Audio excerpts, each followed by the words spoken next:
Allahu, Allahu, Allahu, Allah. Bismillah wa salatu wa salamu ala Rasulillah. Question. Is it sunnah to wash hands before eating? Yes, it is sunnah. It is mustahab, of course. In Islam, it is sunnah to eat with your fingers, with your hands, right? Spoon, fork, that is also fine, but the pure sunnah is to eat with the hands. So of course, before eating, we should be washing our hands properly. So all the germs and all that, whatever it is on the hands will be washed.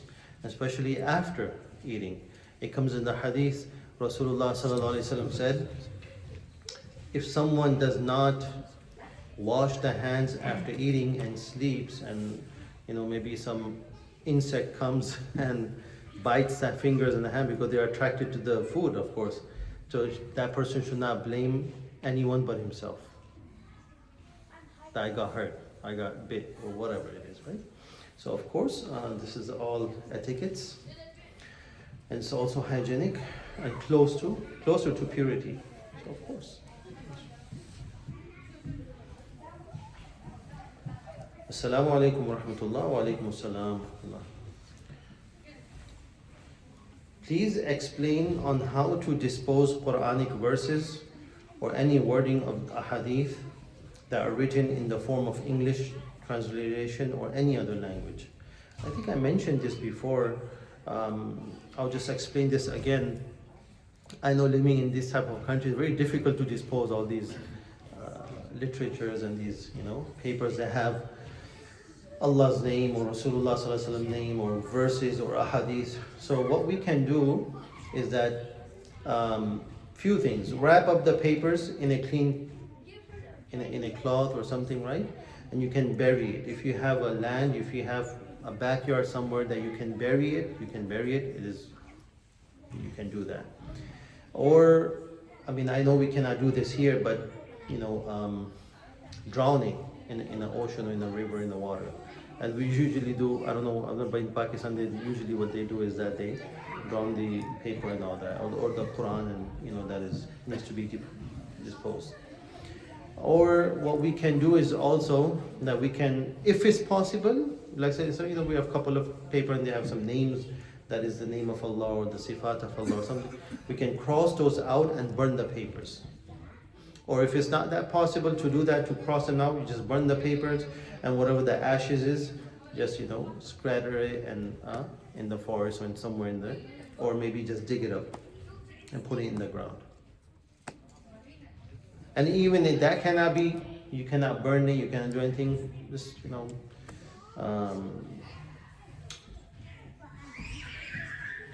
can dispose of the old books or these literatures in any dignified manner that you seem, and it can happen. Yes, shredding and burn. Shred, if you can shred it and then burn it. Shred it can be.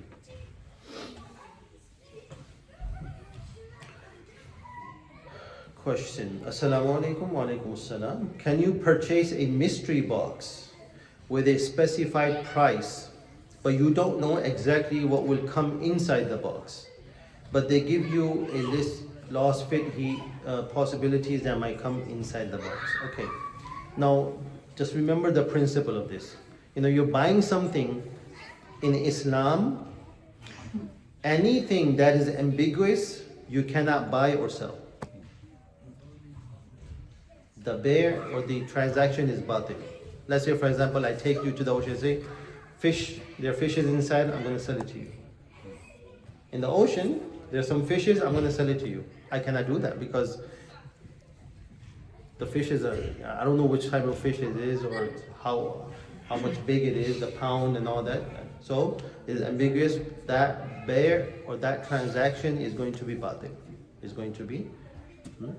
So remember this principle. Anything that you're buying or selling that is ambiguous, it's not permissible to do that, right? However, if the buyer has a definitive idea then what's in it, then it's fine, totally. That's not an issue to buy that if there's no ambiguity in it. Or anything that is something minor that might lead to dispute. Let's say, for example, if someone buys something and then opens it, oh, that's not what I was thinking of, and why did you sell me these things? Then it might be an argument and dispute. That is totally not permissible to do that, right? So this is the principle. So whatever you're trying to buy or sell, I told you this. If it's ambiguous, it's, the item, it is not permissible to buy or sell. Very simple.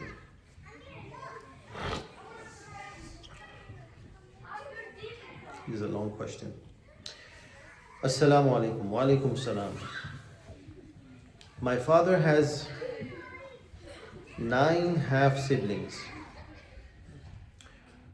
My father has 9 half siblings on his father's side, and for a long time my family and I, up to a point, have not connected with them.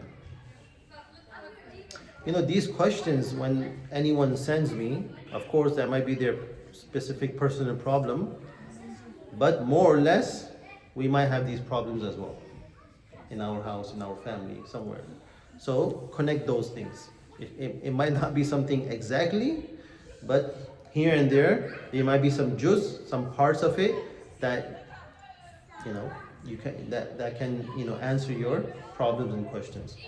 So here the question is, my father has 9 half siblings on his father's side, and for a long time my family and I, up to a point, have not connected with them. The last time they talked was around 16 years ago. Then a few weeks ago I started my quest to find contact informations of those half siblings. I succeeded and were able to talk to them for the first time. I haven't let my mom know because it seems like she minds anyone from my family, even my dad, to talk to his half siblings. And on the other hand, my father seems to be mad at one of his half siblings for not giving him the chance to speak to his father. I wanted to mediate things and ask my father if he wants to talk to his half siblings, but he says no, even though I really want him to. He, however, doesn't mind me talking to them, but I know my mom will mind. I am also aware that cutting ties with kinship is haram in Islam. Am I able to force him to talk to his half siblings to try to connect my half uncles, aunts to my father without my father's permission? Also, am I allowed to hide talking to their half siblings from my mother? What are the limits in the communication I can reach? Jazakallah khairan. Subhanallah, first of all, I commend you for trying to attempt to join ties with the relationship. It's not easy. And you try to get in touch with them, call them. This is subhanallah, this is an amazing good deed that you're doing. Whoever it is, may Allah give you the strength and be strong in this. It's not easy. As we all know that the Sharia has greatly emphasized on the importance of this, amending ties, the connecting the ties with the family members and relationships. And of course, at the same time, Allah subhanahu wa ta'ala warned us about breaking the ties with the relatives and the family members. It is a severe sin, and yes, it is haram. It is a major sin. It comes within the major sins in Islam by breaking the ties. Now, yes, try your level best. What I can say is that you can try your level best to make sure that your father and their siblings can get together. You have a good intention. First of all, make an effort to do that. Number 1. Number 2 is dua.